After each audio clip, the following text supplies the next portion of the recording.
Отдавна, много отдавна, в една гора имало скрито селце. В него живеели малки, добри същества. Смърфове. Добрите смърфове.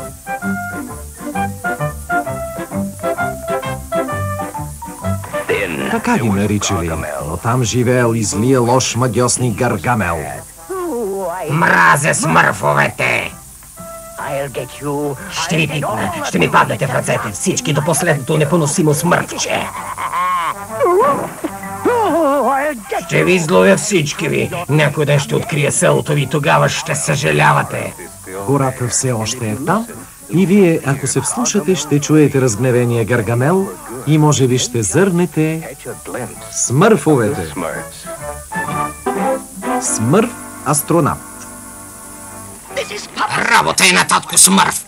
Той ще ми плати. Двойно ще ми плати. Филмът е подготвен за излъчване от главна редакция Кино.